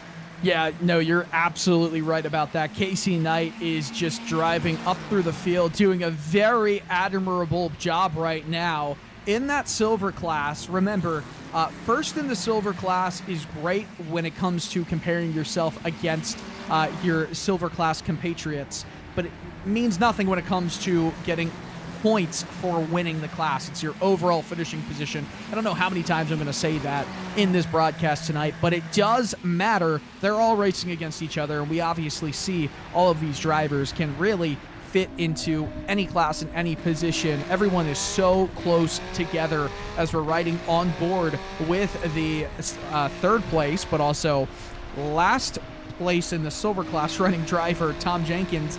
But Jenkins is just outside the top 10, running in 11th. Has a number of drivers from the pro class and Milan Harris to Jake Mackey in the silver class to Aaron Sunday in the AM class just in front. So if you want to see how they can all mix and match very well and race with each other very well, there you go. There's an example of it. And you can see a little bit of damage on the front end of the AM class car of Aaron Sunday, as that's going to be the battling right behind involving Jake Mackey and Milan Harris. They make a little bit of a swing at each other, heading down the start-finish stretch through turn number 1, though. Harris going to get that move done comfortably. So off through 1 and 2, that's Milan Harris. Jumping his way up into P9 overall, takes that spot from Jake Mackey, which gives even more of a cushion to Casey Knight and gives Tom Jenkins a little bit more to work with in that silver class battle. Aaron Sunday now got to feel the pressure from that pro competitor right behind. Sunday, a driver who I've gotten the opportunity to cover in Porsche Cup cars. Let's see him running here in the Ferrari Challenge machinery. Very good racer in the 331 car as you see him heading his way off through that museum section, and you see on the outside of that section a lot of gravel, or as my Weekend Warriors commentator, an old pal here on SMB, Mr. Charles Boschel, noted in the YouTube chat, the Corkscrew Crunch, Southern style. Excuse me? The Corkscrew Crunch Southern style is a wild, wild flavor for some Tyson chicken tenders. Yeah, that does sound rather tasty. In fact, get some sauce really on that. That'd be quite good. Milan Harris just got moved on. Meanwhile, speaking of things that are tasty, Milan Harris putting on a tasty move off through the final few corners. Yeah, Milan Harris serving up some really solid moves here. Let him cook. Let him cook. Let Milan Harris cook. Why are we talking about food? I'm really, really hungry. as we're we're getting into the final third of this race. And oh, a really big dive! How was that not worse? Spiker around, has to try and save it. Keith Stein, what in the world was that move? Oh, that was a bonsai move down into turn at number 5. We're gonna have to take a look at a replay. Lots of stuff going on there. Keith Steiner had a sledgehammer hit into the outside wall in the midst of all of that. Huge damage on that race car. He's now gonna tow back to pit lane, and that'll just about do it for him here tonight. As let's see the drama going on right in front of him. Late on the brakes, way too late on the brakes. Nothing that he could have done. I wonder if his brake pedal potentially failed. Look at that hit in the tire barrier. He hit that and it just bounced him back on the track like a cartoon character. I wonder if there's some sort of like hardware issue there, if his brake pedal maybe broke, because that was like, unless he thought that he had the braking power of a Formula One car, that was like, he's lucky that that barrier was there. Otherwise, I think he probably would have ended up in Louisiana. I will really say, though, Ron, what an admirable job to avoid the drivers in front as best he could, because that was, you know, I think I said this earlier, that would have been a shish kebab.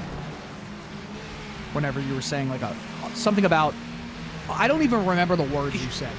It was me talking about the move that Kevin Carlisle was putting on off through turn number 14 and 15, making things work when you have no resources, basically making a spear out of a coconut husk. I don't know why. I still cannot believe those words came out of your mouth. I don't know why they sound so weird in conjunction with each other, but I feel like shish kebab is my version of a coconut husk. We're bringing out a lot of food-related terminology here. We got shish kebab, coconut husk, pineapple on pizza, and just pizza-related analogies. I don't know why we've been talking about food so much here today. Like, I ate before this show, so why am I talking about food this much? Probably because that was the only food I've had thus far today. I truly embodying that college-age lifestyle of just like eating one meal a day, and that's about it. We'll take a look now at a move that Jeff Jacobs pulled off here, adding on to the start-finish straightaway. That side-by-side racing with himself and Man down off into turn number 1, and Jacobs gonna get that move done to jump in front of Man, heading down into turn number 1. Turn 1, very challenging, but still good overtaking spot at the end of the day. Yeah, you know, if we're talking about overtaking spots right now. Yes, you know. Overtaking spot, a good overtake, not a good piece of food. Why? Why? Why not? Why? I mean, I don't know. Great question. I don't have an answer. I'll tell you what. Any given Sunday, Aaron is just throwing it through that corkscrew right there. And Kevin Carlisle still in front, but I want to see once Mike Dam. It's coming down. I just don't think there's enough time for Mike Dam to close this gap. But the last few laps have been a couple tenths more.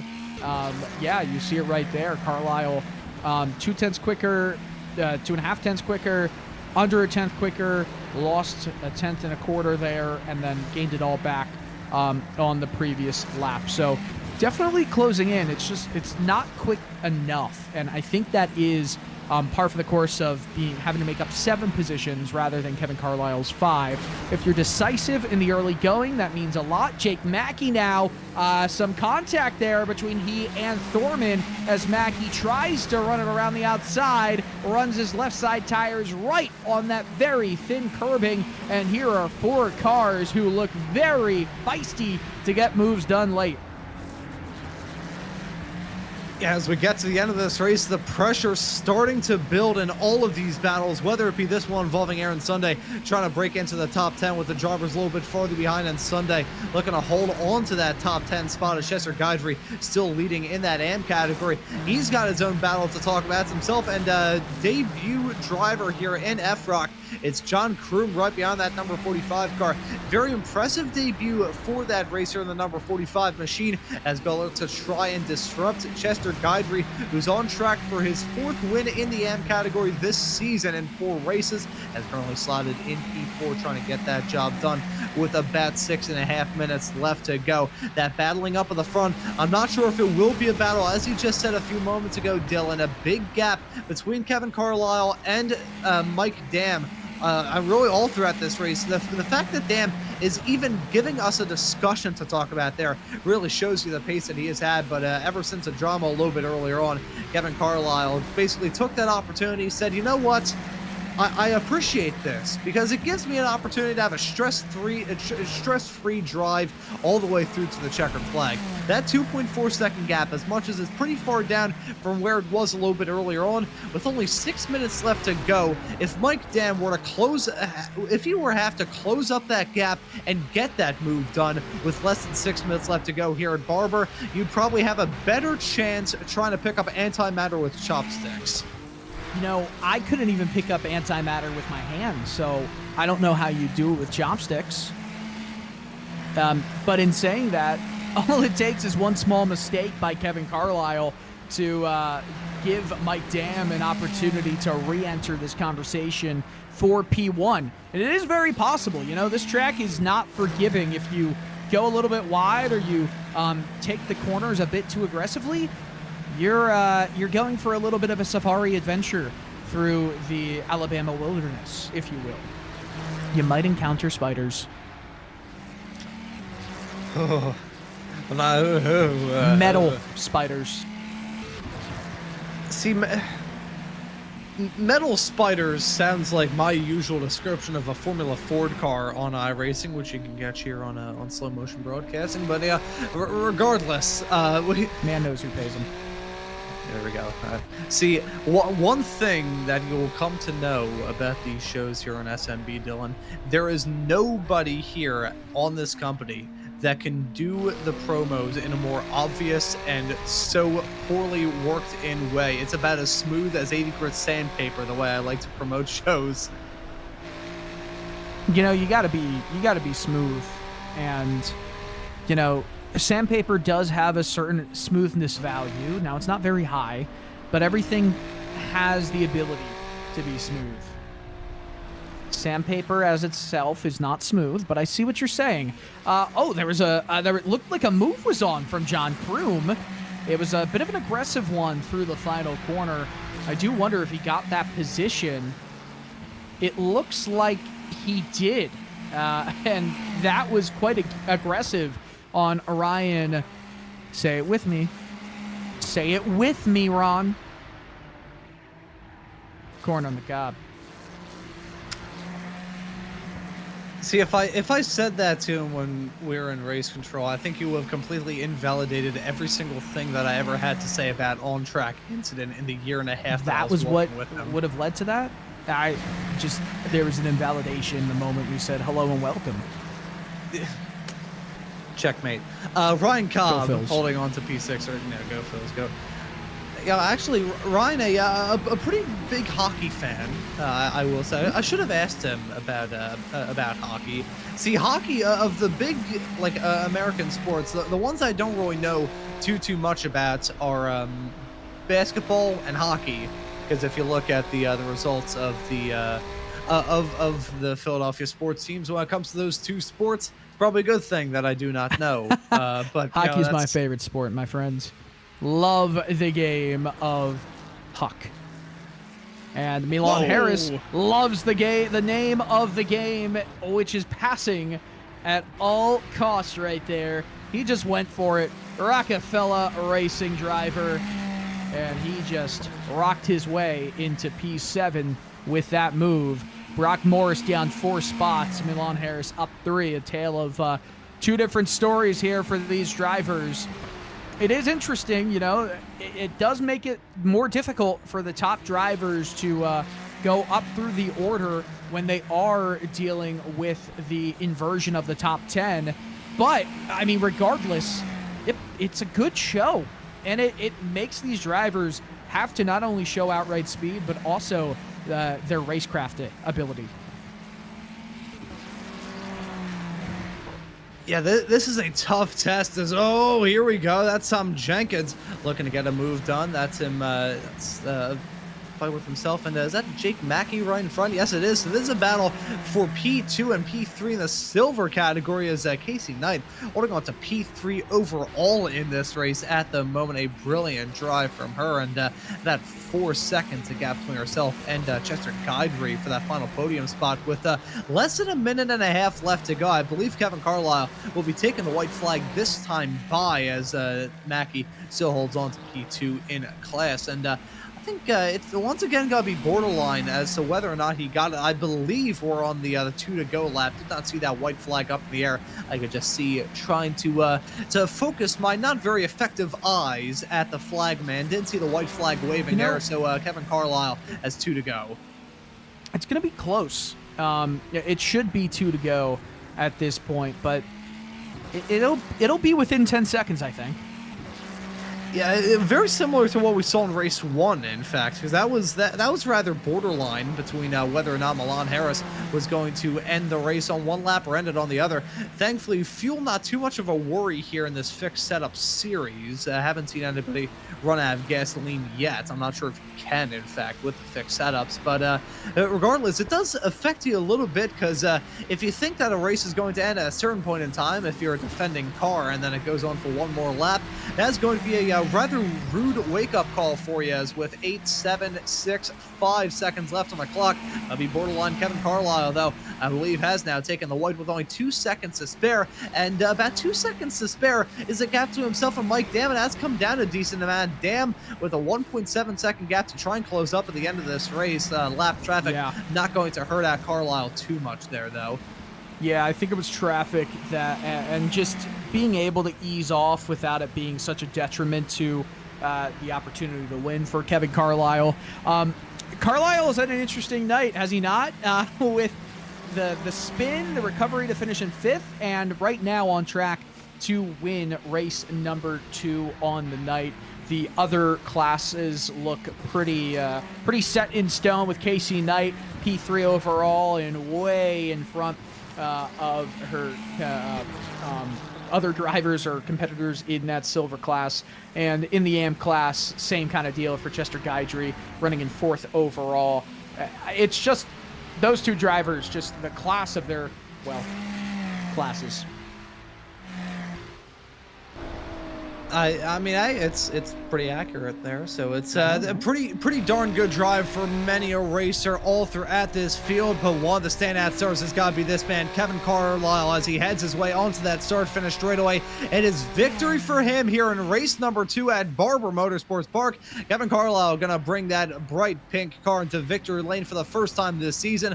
1.5 seconds is a gap to himself and Mike Dam at the end of this race. A rather good drive. But speaking of a good drive, this is a fantastic drive from Casey Knight, who's going to come home in P3 at the end of this race, winning it in the silver category in rather commanding fashion. Chester Guidry going to continue on a sweep of the races thus far this season in the AM class, wins for the 4th time in 4th races, finishing P4 in the process of all that as well. Funny how it works. Yeah, it is quite funny how that works. You know, it is interesting, though. Mike Dam is going to come out of this one with 2 second-place finishes, as we're watching Tom Jenkins down in 12th with no front bumper right there, just getting his way over across the line, and that's quite a way to look as a race car right there. Let's take a look at a replay at what happened. Is this through the last set of corners? Looks like it. Oh, man. Oh, lost 2 spots. How about a 3rd spot just because he went wide? That is brutal. That is a big kick in the shins. Very, very unfortunate. And was that coming to take the checkered flag? That may have been coming to take the white, or a couple of laps beforehand, in fact, because that bumper, unless it just popped off like a misshapen Lego, which, you know, I'm not an engineer.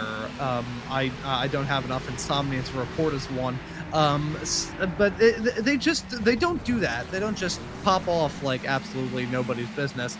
Avoided the drama down into turn number 5. We saw that a little bit earlier on involving the likes of Speaker and I believe the other driver involved in all that was Keith Stein. But not sure how Tom Jenkins picked up the air conditioning mod. Won't have to worry about engine overheating, but we'll have to worry about the crash repair bill at the end of this race. Still got his first win of the season in that silver category in race number 1 here tonight. Casey Knight gets her second here in race number 2. And speaking of, I think we'll be able to load up those results for you in just a couple of moments time and run through the order at the end of the second race here this evening, the 4th one of the season, and we'll tell you the gaps, we'll tell you the winners, and keep on the streak of 4 separate pro winners thus far this season. Kevin Carlisle in that number 72 car, a wild night for him here at Barber, gets a job done over Mike Dam in P2. Casey Knight, probably the standout drive from not just tonight, but from the whole season for that matter, going to walk away with a podium as a silver class winner for the second time this season. Chester Guidry finishes right behind in P4 to win for the 4th time in the AM class. John Kroom is classed in 5th. Ryan Cobb will finish in P6, Milan Harrison 7th, Brock Morris in P8, Chris Thorman in 9th, with Jake Mackey rounding out our top 10. Going down to 11th with Aaron Sunday and Tom Jenkins in 12th. In 13th, Isla Specker and Neil Weston in P14. 15th, Bobby Childs, as well as Jeff Jacobs exactly a minute back with Joe Nagy in 17th. And the only driver not on the lead lap, Mike Mann in 18th position. 2 races tonight all done with, and I think it's about time to start talking to our, I think it's our class winners, but not our primary class winners yet. Yeah, so I think we'll give them a couple of moments to go in there. Just got notified of somebody else joining the server. I believe it. We'll eventually have all of our class winners here joining us here in the booth. So we'll just filibuster here a tiny bit and let you know that if you're if you have enjoyed, we'll do that real quick. If you have enjoyed tonight's action here on Slow Motion Broadcasting for round number 2 of the Ferrari Road Oval Challenge here on SMB, we should probably hit that subscribe button and the notification bell so you never miss out on the racing action. Have a lot of stuff to look forward to in the next week here on SMB, but we'll touch on that a little bit later on tonight. But I think we'll do it in reverse order just because that's what we have got to do. And I think, Dylan, I'll pass the mic off to you to have a chat with our winner in the AM category for the 4th time thus far this season, Chester Guidry, after a rather faultless evening of action here at Barber.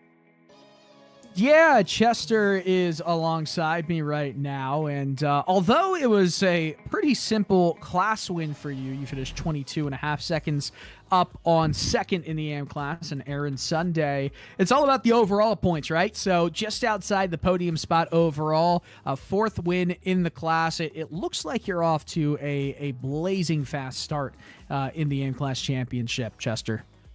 Yeah, thanks. This was a first time I've ever raced on this track, so it was pretty fun to try to get to know the track.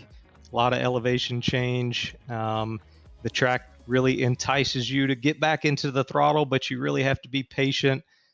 So I had to try to pound that into my head. But yeah, it was a good race. You know, we saw, and just from the gaps, everything that's been showing on our timing boards, you were in a decent battle for a bit there, at least at the end, with a couple drivers. I know John Kroom was right by you when you guys took that checkered flag. Just take us through what it is like fighting and trying to race in traffic at a track that is as technical as Barber. Yeah, so I've quickly come to realize that passing here is very, very challenging. And the one pass that I had there toward the end, I think it was on Ryan Cobb, I kind of set up 2 or 3 corners in a row so that I can get a good run down the straightaway down into the hairpin, and it worked out. So that was the first time I ever tried anything like that, and I think that was a great success. I'm proud of that one. I'm gonna have to go back and watch the replay. All right, man. Well, hey, I'll give you the floor. Tell us who you'd like to thank for the race tonight. Yeah, the HTPK guys, Neil Weston, Lloyd Cooper, Brett Bluen, and my family and friends that watch the broadcast. So thank you guys for putting on a good show, and hopefully we'll get to chat again in a couple of weeks. Hey, right back at you. Thank you for putting on a good show. Chester, well done. Congrats again. Thanks, guys. See ya. All right. And Ron, it does look like we've got our 2 other winners. I think you'll take them next. Who do you want to take next? Let's have a chat with the driver that I feel like put in the best drive out of anybody tonight and frankly for the season. It's Casey Knight's now joining us here in the broadcast booth. Casey, welcome in after the disappointment at Sebring, saying that that's now your least favorite track in the whole wide world. Is Barber now your favorite after a drive like that in race number 2? Well, Barber's always been my favorite. So, when I was starting to go into single-seater racing, I actually tested a F3 car and a F2000 car there. So I have a lot of memories and good memories of Barber back there. So, it was very fun. And I would say Barber has always been one of my stronger tracks. So the qualifying, I was not surprised about that. And I'm just like, I'm just going to chill and enjoy myself in the race. And, well, that first race, this car is still evil, and I hate it. That's why I'm in silver. But that second race, I overtook like 11 cars, was it? Yeah, I'm looking through final tally. Yeah, 11 spots gained from the drop of the green through the fall of the checker. That's a pretty darn good drive. Well, thank you. Yeah, it was a lot of fun. I've done that move in IndyCar a lot, where I just go around the outside of Charlotte's Web because everyone just goes straight for the apex, and there's track on the outside, so I just send it around there. But yeah, it was a lot of fun. Michelle, it was unfortunate that she couldn't be racing tonight. She was actually coaching for another series that's being broadcasted on Slow Motion Broadcasting, the Liberty Bell League. So she was doing a seminar for those drivers in there. Oh, there we go. It's a rather small world because the organizers there, of course, the Philly region of the SCCA. I've been with the SCCA now for 10 years, and that's where I spend most of my time with the autocross side of things. And nice to see them broadcasted here on SMB. And nice to see you out there on the racetrack with a darn good drive here in race number 2, your second win of this season. So I would say that you can keep the momentum rolling into round number 3. Oh, but don't you jinx me like that. We're going to be in Michigan, so I can't even say that with a straight face because that is as far removed from a track as Barber as we could possibly get. Yeah, I've done one oval race in real life, and as I got out of the car, I told my dad we should have gone to Europe. That was the biggest mistake in my life, and I did not like it. Oval racing on iRacing, it's pretty different. When we did the test with Bobby, Michelle and I, we had some fun in there, but I'm just like, this is just going to get chaotic. So I don't know. And sorry for all the clicking and stuff. I'm actually in another league session qualifying for the race right now. Well, I was wondering, I was going to ask about that, but thank you very much for answering the question before I even got the opportunity to. But Casey, we'll let you give some high-speed thanks or shout-outs before we let you go and celebrate this podium. Yeah, I want to shout out everybody at XMS for putting on this lead, Bobby for the really fun idea, and the entire admin team, who's probably going to throw me up into AM class after this. My bad. I thought silver at the start was the second class, and oops. And everybody at Slow Motion Broadcasting, my amazing girlfriend Michelle, for letting me race right next to her when she's doing other stuff. And everybody at I can't really say this, AIKG, for supporting me throughout the week and letting me have off from work and do this on every weeknight. There we go. It works. It works. Casey, thank you for joining us here in the booth. Well done on the podium, and looking forward to seeing you out there at Michigan next time out. Thank you. Y'all have a great night. We will certainly try and do that. That right there was Casey Knight, our podium finisher here. And Dylan, I'll give you the mic back to have a chat with another race winner. I think we've got our pro winners from tonight up there. I do believe so. Let's first talk to Kevin Carlisle, who recovered from it's funny, I want to say recovered from a 5th place finish in race 1 to win in race 2, but it definitely was a topsy-turvy kind of night for you, Kevin. Just your initial thoughts after 60 minutes of racing. Oh man, that was rough. That second heat, I don't think I've ever driven so hard against nobody. Like Mike was coming, and I was just trying to not mess up, and I would give a 10th that here or there just to make sure I didn't actually screw up like I did first heat. But yeah, hats off to Mike and Milan. Those dudes are so fast. It's interesting though.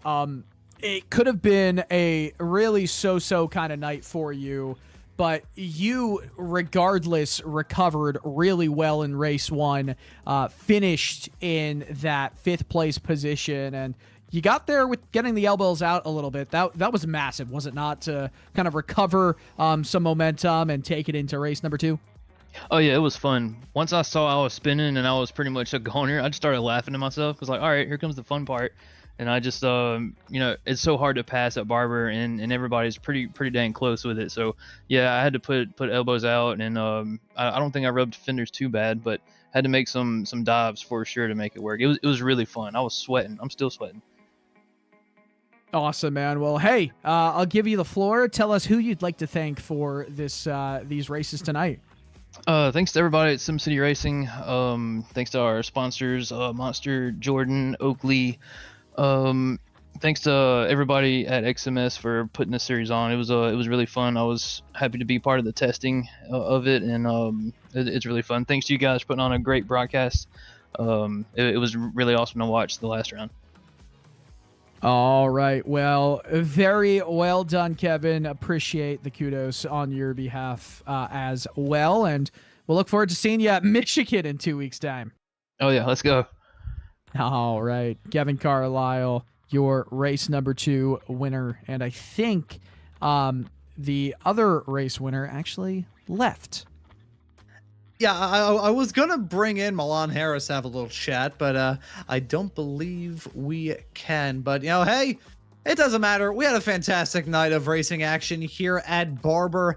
A rather tame first race and a rather frantic second one. Mixed night of racing action, still some absolutely awesome stuff. Dylan, final thoughts on this race here at Barber? Hey, that was fun. Barber is a very technical racetrack. It's not always the best for side-by-side racing, but it is a lot of fun to drive. We saw some good side-by-side racing. We saw some mistakes that were capitalized on, and we saw some real fight back from some of the drivers involved tonight, such as Kevin Carlisle. I enjoyed the first 2 races on some historically fun road courses in America. Now let's go to a 2-mile oval. I can't wait to see these cars there. Yeah, we're going to be in your wheelhouse, Dylan, as we head off to Michigan next time out. Of course, you'll be able to tune into the action here on Slow Motion Broadcasting for that race on October the 22nd here on SMB. But between then and now, we've got a whole lot of action to take a look at here. Of course, on the weekends, we have got you covered when it comes to action with 5 shows this upcoming Saturday and Sunday. One of them being on Saturday with the Formula V's running at Lime Rock Park for their 4th round of this season. The FF 1600 is going to be running at Bathurst Mount Panorama for a race that I have a open bet that somebody's going to ballpark it there. And then speaking of Sebring, the site of the season opener here in the FROC series, we're going to be heading there for the Spec Racer Ford Weekend Warriors, running on the rather not very often used club layout of that track. So holy cow, that's going to be a wild one. And then XSLR later on that night with the big block modifieds running at USA International Speedway. And then Casey Knight mentioned it a little bit earlier on, the Liberty Bell Series going to be coming here to Slow Motion Broadcasting, the all-female iRacing League running MX5 Cup cars. They're going to be running at Lime Rock this upcoming Sunday at 8:30 p.m. Eastern Standard Time. Then next week, we've got you covered with the American Muscle Series running their second to last round of the championship on Tuesday Tuesday, October the 14th. 45 minutes later, you can see the Sim Racers Group F4 Series running at COTA, and then the day after, the SRG F3s going to be running at the Red Bull Ring. And actually, coming up roundabout now here on SMB, I think they're probably getting their first race up and rolling for the Sim Racers Group F3 Series. They're running tonight, so you can check out that show right as this one's wrapping up roundabout now. But as for this broadcast here, for round number 2 of the Xtreme Motorsports Ferrari Road Oval Challenge here on Slow Motion Broadcasting, that will just about do it. And so for myself, Ron Maunz, Dylan Coyle joining me in the broadcast booth, and Josh Wilkie working on the cameras and the graphics in the virtual production hauler, I say thank you all so very much for tuning into the action here on Slow Motion Broadcasting today, and we hope to see you all wherever it is in the not too distant future.